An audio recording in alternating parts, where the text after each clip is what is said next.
Nunca olvidaré ese día. El sol caía implacable sobre la plaza de Riad, y el sonido del látigo cortaba el aire como una sentencia. Miles de personas miraban en silencio, mientras aquel hombre, Omar al-Hadi, recibía golpe tras golpe, y en lugar de gritar, comenzó a cantar. Su voz, limpia, poderosa, se elevó por encima del miedo, y lo que sucedió después cambió mi fe para siempre. Antes de contarte lo que vi con mis propios ojos, te pido algo. Suscríbete al canal, porque tu apoyo nos permite seguir compartiendo estas historias reales que demuestran que la fe aún puede mover montañas. El teléfono comenzó a vibrar sobre mi escritorio a las 3:47 de la madrugada.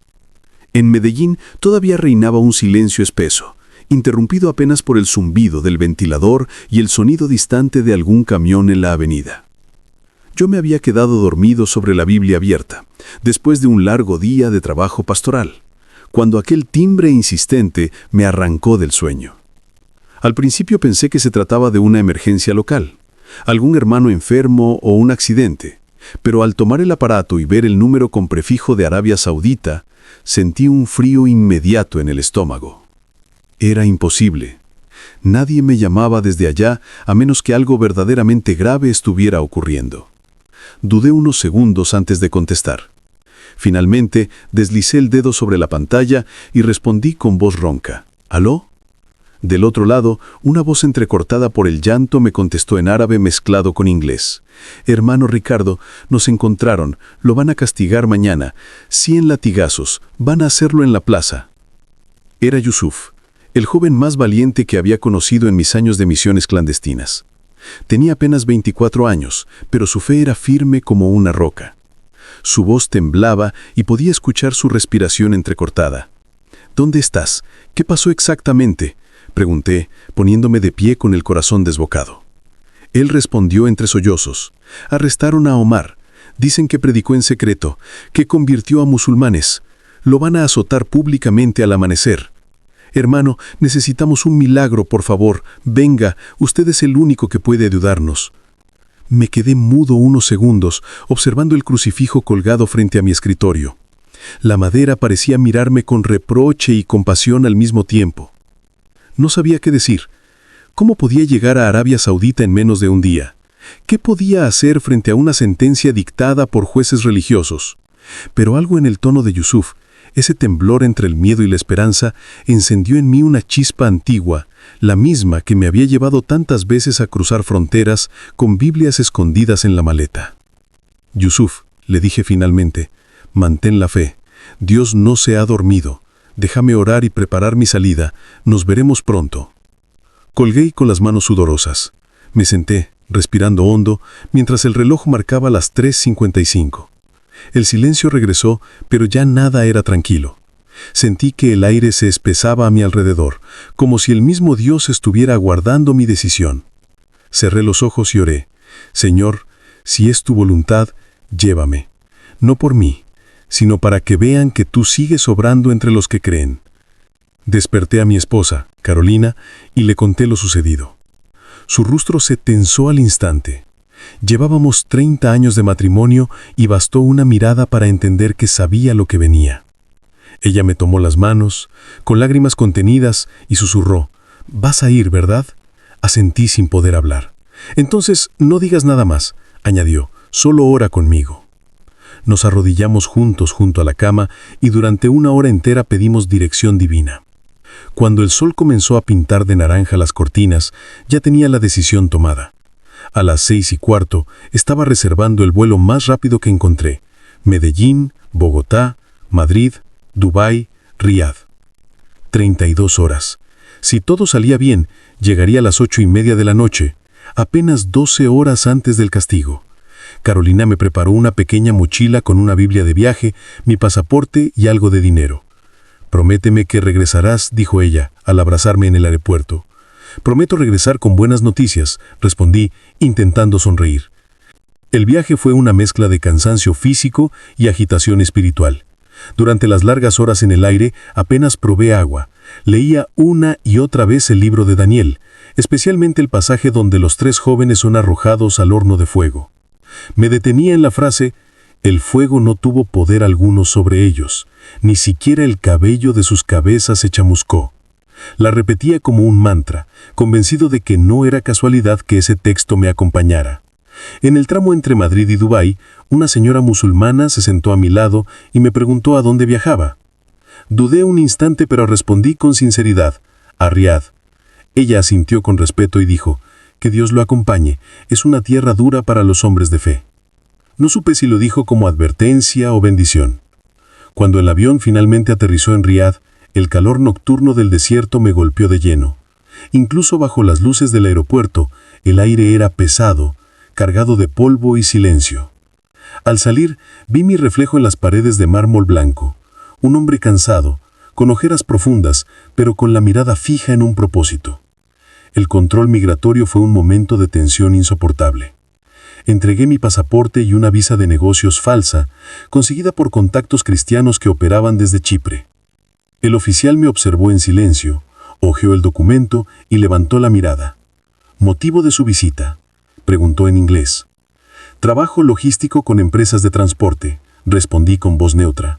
Un segundo, 2, 3. Finalmente, estampó el sello y me devolvió el pasaporte sin más palabras. Sentí que volvía a respirar después de minutos. Afuera me esperaba Rashid, un conductor pakistaní que Yusuf había contactado.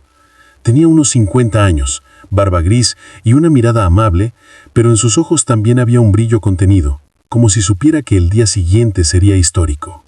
Hermano, mañana veremos si Dios sigue siendo real, dijo mientras subíamos al auto. Su voz era grave y serena. El camino hacia el centro de la ciudad fue un desfile de luces y contrastes. Rascacielos de vidrio junto a mezquitas antiguas, avenidas amplias llenas de autos de lujo, hombres con túnicas blancas caminando al lado de mujeres cubiertas por completo. Todo era orden, pero también opresión. En los semáforos, policías religiosos observaban cada vehículo. El silencio era más elocuente que las palabras. ¿Y el lugar donde están reunidos?, pregunté. Un apartamento en el 7º piso, zona residencial. No hable con nadie. No mire demasiado. Aquí la fe se guarda en el pecho, respondió Rashid. Llegamos poco antes de la medianoche. Subí las escaleras con el corazón martillando. Yusuf abría la puerta antes de que tocara. Me abrazó con fuerza, llorando. Pensé que no vendría, dijo entre sollozos. Prometí que lo haría, respondí. Dentro había 5 personas más, y el aire olía a té de cardamomo. Una mujer joven, Laila, me ofreció un vaso y apenas pudo hablar.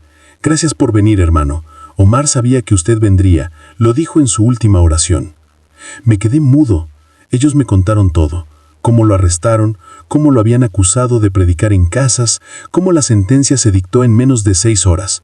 Cuando Yusuf mencionó las palabras 100 latigazos en público, sentí un nudo en la garganta. Nadie hablaba, solo el sonido del reloj marcaba los segundos. Finalmente tomé la Biblia y la abrí en silencio. Leí en voz baja, casi como un susurro. Cuando pases por el fuego, no te quemarás, ni la llama arderá en ti. Cerré el libro y dije, mañana, cuando el primer golpe caiga sobre su espalda, no será Omar quien lo reciba, será Cristo en él. Nadie contestó, solo oímos los sollozos contenidos de Laila. Esa noche casi no dormí. Me quedé sentado en el suelo mirando por la ventana. Desde el apartamento se veía la ciudad dormida, cubierta por una neblina de polvo dorado. Sentí miedo, sí, pero también una paz extraña. Pensé en mi esposa, en mi iglesia, en cada viaje que me había llevado a los rincones más peligrosos del mundo. Y supe, con una certeza que no necesitaba pruebas, que estaba exactamente donde debía estar. Afuera, el primer llamado a la oración musulmana resonó en los altavoces. Una voz melancólica que flotaba sobre la ciudad. Me estremecí. Era como si cada palabra dijera, prepárate extranjero, mañana verás lo imposible. La madrugada siguiente llegó con un silencio tenso que parecía contener la respiración de toda la ciudad. Me desperté antes del amanecer, con la sensación de que algo invisible me observaba desde el desierto. El apartamento estaba sumido en penumbra. Solo una lámpara pequeña iluminaba el rincón donde Laila preparaba té. Yusuf, con los ojos hinchados por no dormir, se asomaba por la ventana entre las cortinas cerradas. Afuera, La llamada a la oración islámica retumbaba en los altavoces de las mezquitas, una melodía grave que hacía temblar los vidrios. Yo me acerqué a él y pregunté en voz baja, ¿dónde está Omar ahora? Yusuf suspiró, sin apartar la vista del exterior, y respondió, en la prisión central. Anoche uno de los guardias nos envió un mensaje. Dijo que pasó la noche cantando himnos en voz baja. Los otros presos decían que se escuchaba una voz dulce desde su celda, como si no estuviera preso sino orando en un templo. No ha comido, no ha pedido agua, solo canta. Aquellas palabras me atravesaron el alma. En todos mis años de servicio había conocido a muchos hombres valientes, pero ninguno que esperara su castigo cantando. Me acerqué a la mesa y abrí mi Biblia de viaje, marcada en los salmos. Leí en voz alta, con la voz algo quebrada. Aunque camine por el valle de sombra y de muerte, no temeré mal alguno, porque tú estás conmigo. Laila, que había permanecido callada, se sentó frente a mí con el rostro pálido y dijo casi en un susurro, «Hermano Ricardo, él soñó esto. Hace 2 semanas me lo contó. Dijo que veía una multitud, que lo ataban, que un hombre lo golpeaba, pero que nunca sintió dolor. Me dijo que escuchaba una voz diciéndole, «Canta y no temas». Pensé que era solo un símbolo, una visión espiritual, pero todo está ocurriendo exactamente como lo vio. La escuché en silencio, con el corazón apretado. Nada me preparaba para escuchar que un hombre había recibido un aviso celestial tan preciso. Miré a Yusuf y dije, entonces, no esperemos el milagro con miedo, sino con fe. Lo que Dios anunció, Dios cumplirá.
El sol de la mañana se alzaba sobre Riad como una llamarada dorada cuando llegamos a 3 cuadras de la plaza Al-Safat. Las calles estaban abarrotadas y un murmullo constante de voces se mezclaba con el calor seco del desierto. El aire olía a polvo, a especias, a miedo. Rashid conducía con las manos tensas sobre el volante, mientras Yusuf, a mi lado, intentaba traducir fragmentos de las conversaciones que escuchábamos a través de las ventanas abiertas. Dicen que este hombre merece el castigo, que insultó al profeta. Murmuraba con la voz apagada. Otros dicen que es un santo, que no ha dejado de cantar desde anoche. Hay confusión entre la gente. Yo observaba a los hombres vestidos con túnicas blancas y a las mujeres cubiertas completamente por sus niqabs, todos caminando hacia el mismo punto, atraídos por la promesa de una ejecución pública. Pero yo sabía que lo que iban a presenciar no sería un castigo, sino una revelación. Bajamos del coche a 2 calles del lugar para no llamar la atención y seguimos a pie entre la multitud. Yusuf me tomó del brazo y dijo: «Mantenga la cabeza baja, hermano, no mire a los soldados. Si sospechan que no somos locales, podríamos acabar en prisión antes de ver nada». Asentí, respirando con dificultad. El aire era tan caliente que me raspaba la garganta. A medida que nos acercábamos, el bullicio crecía. Los vendedores ambulantes ofrecían agua, los niños se subían a los hombros de sus padres para ver mejor, los guardias gritaban órdenes en árabe. La plaza era inmensa, rodeada de edificios gubernamentales y tiendas. En el centro, una plataforma de madera se elevaba unos metros del suelo y sobre ella un espacio vacío que todos miraban con expectación. Entonces lo vi. A un costado de la plaza, una camioneta negra se detuvo escoltada por motos policiales. Las puertas se abrieron y 6 hombres descendieron formando una línea. Luego, entre ellos, apareció Omar. Llevaba las manos atadas con cadenas y los pies descalzos. Su túnica blanca estaba manchada de polvo y su rostro, aunque cansado, irradiaba una serenidad que no pertenecía a este mundo. Los gritos comenzaron de inmediato. Yusuf me tradujo entre el caos. «¡Traidor! ¡Perro infiel! ¡Merece morir!». Pero Omar no bajó la mirada. Caminaba con la cabeza erguida, los ojos fijos en el cielo, los labios moviéndose en oración silenciosa. Me temblaron las manos al verlo. No parecía un prisionero, parecía un profeta. Subieron a la plataforma a empujones. El sonido de las cadenas resonó como un eco metrálico que atravesó la multitud. El juez religioso, el Sheikh Karim al-Mansur, apareció en ese momento. Su túnica verde oscuro y su turbante negro lo hacían destacar entre los demás. Sostenía un bastón tallado y tenía el semblante severo de quien se cree la voz de Dios en la tierra. Subió lentamente los escalones hasta quedar frente a Omar. El murmullo se apagó. Podía oírse el crepitar del fuego bajo el sol. Karim levantó la mano y habló en árabe con una voz tan profunda que retumbó en los altavoces. «Omar al-Hadi, fuiste hallado culpable del crimen de apostasía. Has abandonado la fe verdadera y engañado a otros para seguir tu camino falso. Por tus palabras blasfemas recibirás 100 latigazos como purificación y advertencia para quienes osen desafiar la ley divina». Hizo una pausa y miró al prisionero. «¿Tienes algo que decir antes de que se cumpla la sentencia?». Omar levantó lentamente la cabeza. Su voz era firme y resonó con una claridad que atravesó el aire pesado. «No he cometido crimen alguno. Solo he hablado del amor de Jesús, que murió por nosotros y vive para darnos vida.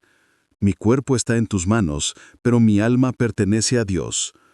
Hoy Él mostrará que su amor es más fuerte que vuestro miedo». Los gritos se transformaron en un rugido. La multitud gritaba enfurecida.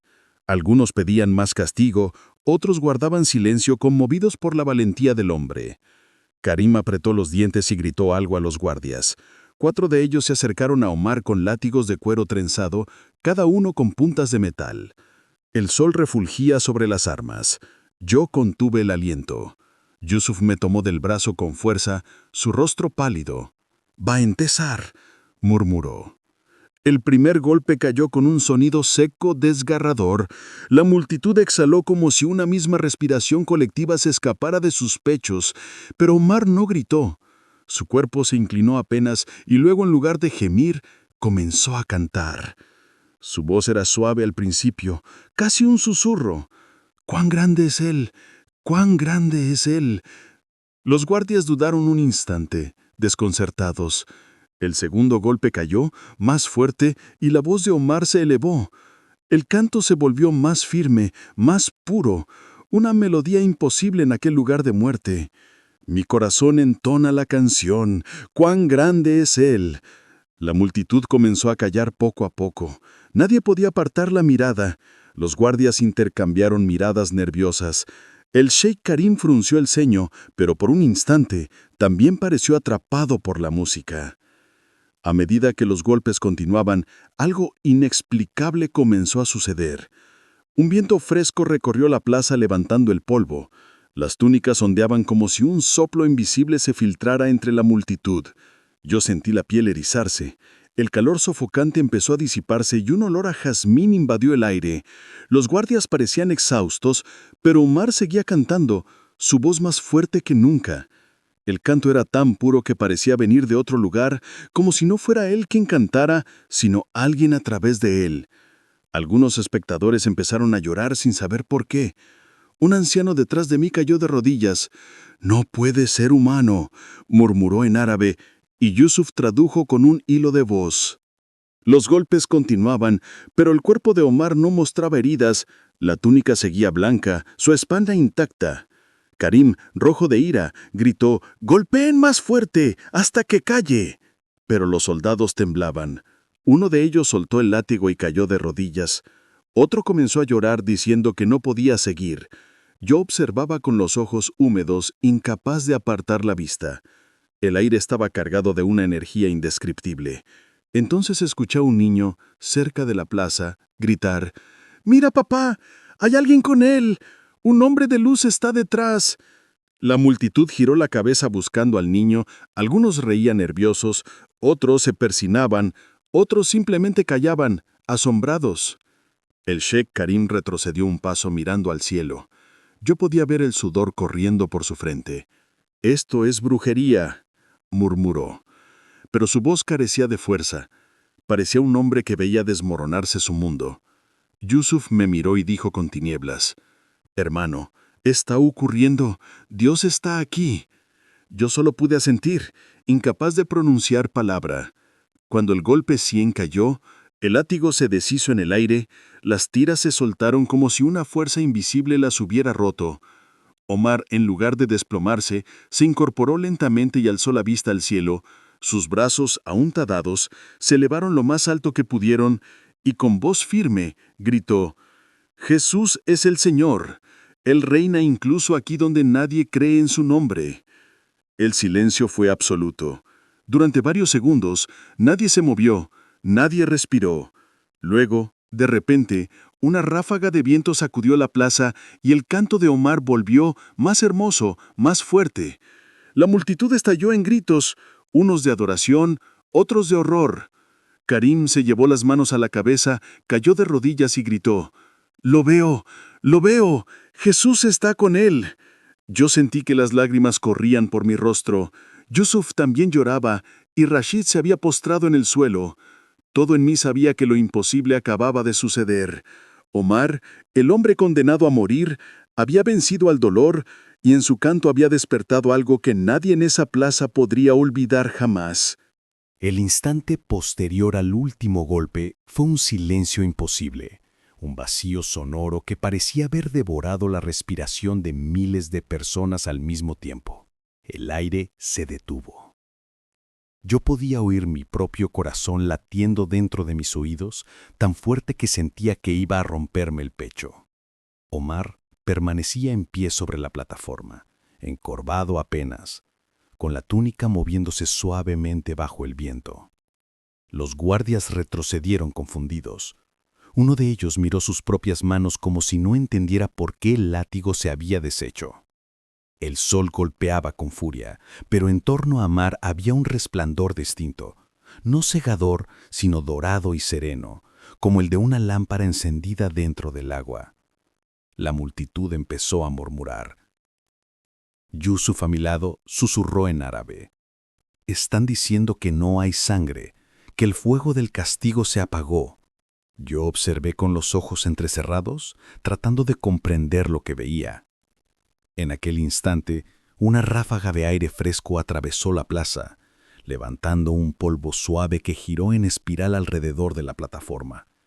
Los pañuelos de las mujeres se agitaron como alas, y los hombres cubrieron sus rostros con las manos. Aún así, nadie se movió. La atención de todos estaba fija en ese hombre que, según las leyes humanas, debía estar destrozado, pero que en cambio parecía hecho de luz. Omar abrió los ojos lentamente y los alzó al cielo. Su voz rompió el silencio como una ola. No tengo miedo. Jesús, tú estás conmigo. Fue entonces cuando ocurrió lo inexplicable.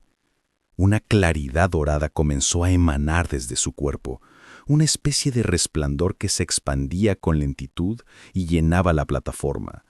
No era el brillo del sol ni un reflejo, era una luz viva, tibia, que no hería la vista. Yo podía sentir el calor en la piel, pero no quemaba. Era un calor que reconfortaba, que hacía temblar de emoción. Los guardias retrocedieron otro paso. Uno tropezó y cayó de espaldas, murmurando algo sobre un ángel que no podía ver del todo. Un niño, el mismo que antes había gritado entre la multitud, volvió a alzar su voz. «¡Papá, míralo! Hay alguien con él. Brilla como el oro». Las cabezas se giraron hacia el niño, luego hacia la plataforma. Y por un segundo eterno pude ver lo que él veía. Detrás de Omar, una silueta luminosa se dibujaba en el aire, alta, imponente, con algo parecido a alas extendidas que reflejaban la luz como espejos líquidos. Era imposible decir si era una figura humana o una manifestación divina, pero todos los que estábamos ahí sentimos lo mismo: la certeza absoluta de que algo sobrenatural había descendido sobre nosotros. El Sheikh Karim se quedó inmóvil. Su bastón cayó al suelo y rodó hasta los pies de un guardia. La expresión en su rostro cambió de la soberbia a la incredulidad, y luego al terror. Esto no puede ser. Alá no permite tales cosas. No, no. Pero su voz se quebró. Cayó de rodillas y sus manos comenzaron a temblar. ¿Qué estoy viendo? ¿Quién eres tú?, gritó mirando al cielo. Omar giró lentamente la cabeza hacia él, su rostro cubierto por una mezcla de compasión y fuerza, y le dijo en voz clara: «No soy yo quien ves, sino aquel que mora en mí. Él te llama también, Sheikh Karim. Aún hay tiempo para volver». Esa frase pareció atravesar el alma del anciano como una lanza invisible. Yo pude ver cómo sus ojos se llenaban de lágrimas. El silencio de la multitud se rompió con un murmullo creciente. Algunos comenzaron a rezar, otros a gritar, otros simplemente a llorar. En ese momento, el cielo cambió de color. Las nubes del horizonte, antes blancas, se tornaron anaranjadas y violetas como si un atardecer prematuro cayera sobre nosotros. La luz que rodeaba a Omar se hizo más intensa, y un perfume desconocido llenó el aire. No era incienso ni especias, era algo fresco, casi floral, que me hizo pensar en los jardines del Líbano que había visto años atrás. Yo sentí mis rodillas ceder, un impulso de postrarme, y lo hice. Yusuf también cayó de rodillas a mi lado. «Hermano Ricardo, estamos viendo a Dios obrar. Nadie podrá negarlo». No respondí. Las lágrimas corrían por mi cara sin que me diera cuenta. Cada fibra de mi ser sabía que ese momento no pertenecía al tiempo ni a la lógica. Era como si el cielo hubiera abierto una ventana para recordarnos que el amor tiene más poder que el castigo. El Sheikh Karim se levantó tambaleante, con el rostro bañado de lágrimas. Sus labios se movían sin sonido como si rezara algo que había olvidado hacía mucho.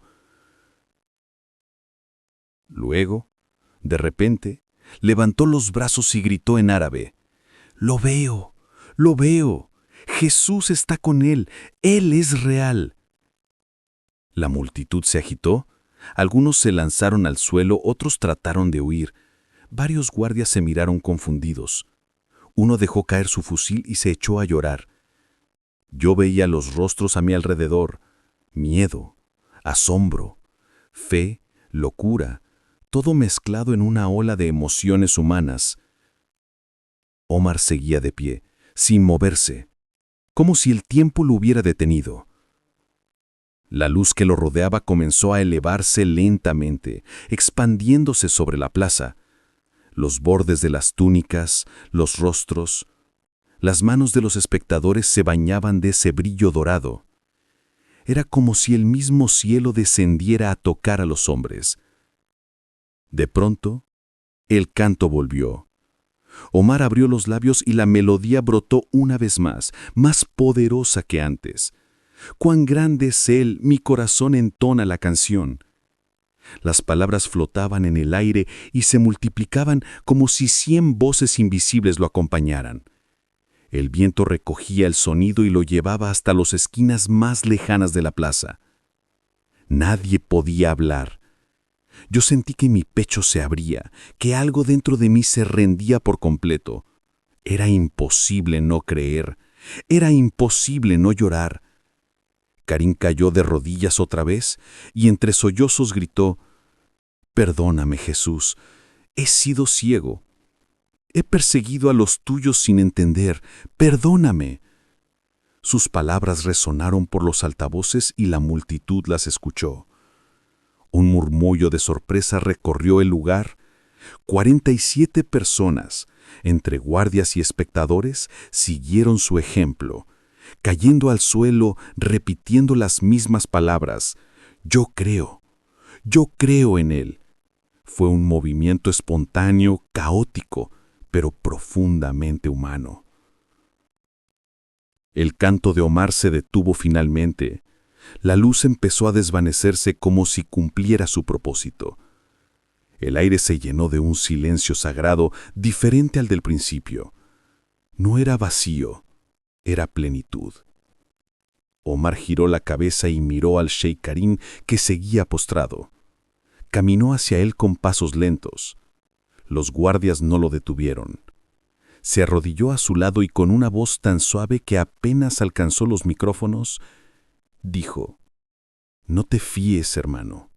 Jesús te ama, igual que a mí. Él no vino para humillarte, sino para liberarte». Karim levantó el rostro y sus ojos llenos de lágrimas se encontraron con los de Omar. «Vi su rostro», murmuró el anciano. «Vi una sonrisa. Me llamó por mi nombre». Omar también sonrió y asintió. «Entonces ya estás libre». Los gritos comenzaron nuevamente, pero ahora eran diferentes. La multitud estaba dividida entre la ira y la admiración. Algunos clamaban que aquello era brujería, que debía morir. Otros lloraban, pidiendo perdón. Los guardias confundidos rodearon la plataforma para protegerlo. Un oficial ordenó llevarlo de nuevo a prisión mientras se decidía qué hacer. Omar levantó las manos al cielo una última vez y gritó: «Jesús es el Señor. Él reina en este lugar y su amor nunca muere». Esas fueron sus últimas palabras antes de que lo escoltaran. La luz desapareció del todo, pero el eco de su voz quedó suspendido sobre nosotros, vibrando en el aire caliente de la plaza. Yo me quedé ahí, inmóvil, observando cómo lo alejaban. Karim, aún de rodillas, murmuraba sin cesar: «Él me habló. Él me habló». A mi alrededor la gente lloraba, se abrazaba, rezaba.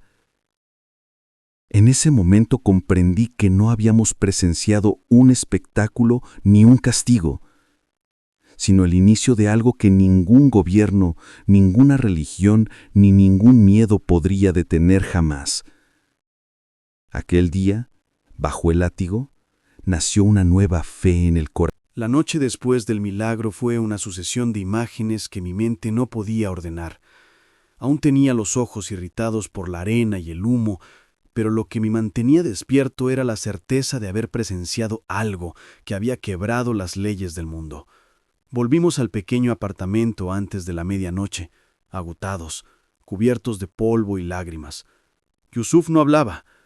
Laila se sentó en el suelo y empezó a llorar sin consuelo, repitiendo una y otra vez: «Dios estuvo allí. Yo lo sentí. Yo lo sentí». Rashid cerró las cortinas y apagó la luz, temeroso de que alguien nos siguiera. Nadie cenó. Permanecimos sentados, escuchando en silencio los ecos lejanos de los altavoces de las mezquitas, hasta que Yusuf alzó la mirada y dijo: «Hermano Ricardo, ¿y ahora qué hacemos? Si fue un milagro, ¿por qué lo llevaron otra vez?». Lo miré sin saber qué responder. No tenía respuestas, solo una convicción que me ardía en el pecho. No podían ocultar lo que había sucedido. La noticia viajaría más rápido que cualquier orden de censura.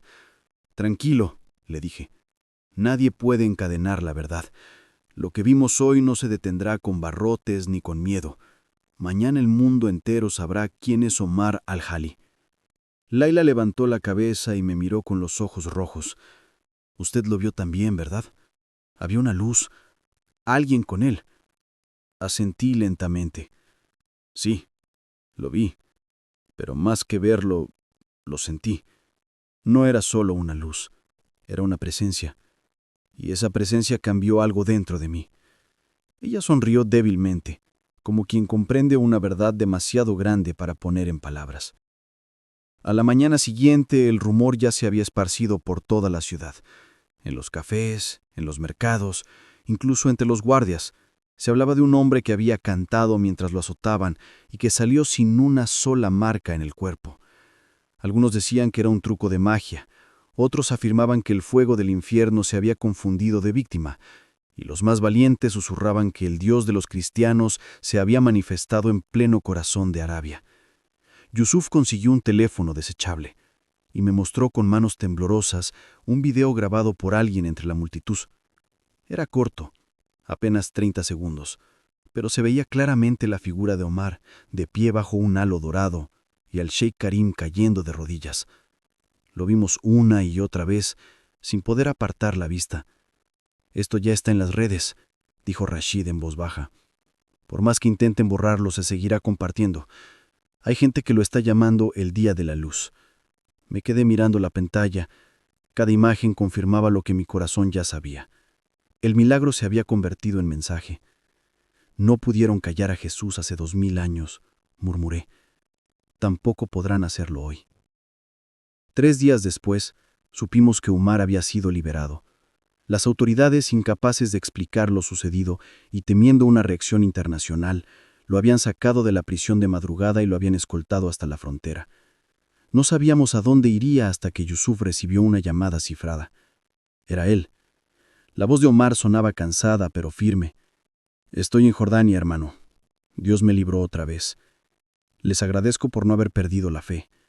Ahora tengo una nueva misión: contar lo que él hizo». Todos lloramos al escucharlo. Laila tomó el teléfono y entre sollozos dijo: «Omar, yo vi al Sheikh Karim llorando. Creo que él también cambió». Del otro lado se escuchó un silencio, luego una respiración profunda. Sí, Jesús lo tocó. Lo sentí. Me miró con ojos de niño, no de juez. «Dile que lo perdono». Luego la línea se cortó. Aquella noche dormí por primera vez en paz, sabiendo que el milagro había abierto un camino donde antes solo había desierto. Pasaron los meses y las noticias siguieron llegando como susurros de esperanza. Karim había renunciado a su cargo y desaparecido de la vida pública. Algunos decían que se había ido al norte, otros que lo habían encarcelado, pero un año más tarde Yusuf recibió una invitación secreta. Reunión de oración, viernes, Casa de los Cedros, Distrito Sur. Fuimos allí sin saber qué esperar. Al entrar, quedamos paralizados. Frente a un grupo de 50 personas estaba el propio Sheikh Karim, con su túnica blanca y la barba más larga, pero con una sonrisa que nunca antes le habíamos visto. Hablaba despacio, con voz varga. He pasado mi vida enseñando miedo, pero Dios me enseñó amor. Lo vi con mis propios ojos. Hoy no soy juez, soy testigo. La gente lloraba, oraba, se abrazaba. Laila se acercó a él y le tomó la mano. Usted fue quien firmó su sentencia, pero también fue el primero en reconocer la verdad. Jesús no le guardó rencor, y nosotros tampoco. Karim bajó la cabeza, avergonzado, pero respondió: no merezco perdón, pero él me lo dio. Ahora solo quiero usar mi voz para anunciar lo que antes perseguía. Aquella noche entendí que la fe es como el agua. Puede abrirse paso incluso en la roca más dura. Con el tiempo, Omar fundó un ministerio de radio desde Chipre. Lo llamó La Voz del Desierto. Cada semana transmitía su testimonio a través de ondas clandestinas que alcanzaban Medio Oriente. Lo escuchaban soldados, amas de casa, jóvenes universitarios, todos escondidos con audífonos en la oscuridad. Su voz era inconfundible, firme, tranquila, sin rencor. No me salvé por mí mismo, decía. Me salvó el amor que no muere. Si crees, no hay látigo que pueda destruirte. Los mensajes llegaban de todos lados. Soy musulmán, pero quiero conocer a ese Jesús del que hablas, escribió un oyente. Otro dijo: después de escucharte ya no temo morir. El eco del milagro se había convertido en un movimiento silencioso. 3 años después regresé a Riad. La ciudad seguía igual en apariencia, pero el aire tenía algo distinto, un pulso invisible. Me recibió Yusuf en el aeropuerto con una sonrisa nerviosa. Tiene que ver algo, dijo. Me llevó a las afueras, a una casa sencilla de paredes de adobe. Dentro, más de 150 personas cantaban himnos en voz baja. Mujeres, hombres, niños, todos con una alegría contenida, como una llama que arde sin hacer ruido. En el centro estaba Karim, predicando con pasión. Éramos esclavos del miedo, pero el amor nos hizo libres. Cuando me vio bajó del estrado y me abrazó con fuerza. Hermano Ricardo, me susurró, el látigo que usé para castigar ahora es el testimonio que me da fuerza. No temo morir. Si lo hacen, sabré que me espera el mismo brazo que salvó a Omar. Me quedé sin palabras. Sentí una mezcla de asombro y gratitud. Aquel hombre que había sido símbolo de intolerancia ahora era pastor de almas. Esa noche antes de dormir, Karim me contó que cada viernes se reunían en distintos lugares, cambiando de casa para evitar ser descubiertos. A veces somos 10, a veces 100, pero siempre hay alguien nuevo. La fe se está extendiendo, hermano. No la fe del castigo, sino la del perdón. Luego sacó una caja de madera y me mostró algo. Dentro había un pedazo de cuero resecado, una tira de los látigos usados aquel día. La guardé, dijo, no como recuerdo del dolor, sino como símbolo de que aún el instrumento del castigo puede convertirse en testimonio de redención. Regresé a Colombia semanas después con el corazón lleno. Cada vez que cierro los ojos veo la plaza Al-Safat, pero ya no como un lugar de muerte, sino de vida. Veo a Omar cantando, al Sheikh Karim llorando, al niño gritando que veía un hombre de luz, y escucho esa misma voz dentro de mí diciendo: canta aunque el mundo te golpee, porque la canción del amor nunca se apaga. Hoy, cada vez que cuento esta historia, siento que el viento del desierto vuelve a soplar y me recuerda que Dios no solo protege del dolor, sino que lo transforma en testimonio. La fe, cuando es real, no se defiende con espadas ni con miedo, sino con la simple verdad de una voz que canta donde todos esperaban gritos. Y mientras quede alguien dispuesto a creer, esa canción seguirá resonando, más fuerte que el silencio, más fuerte que el látigo, más fuerte que la muerte misma.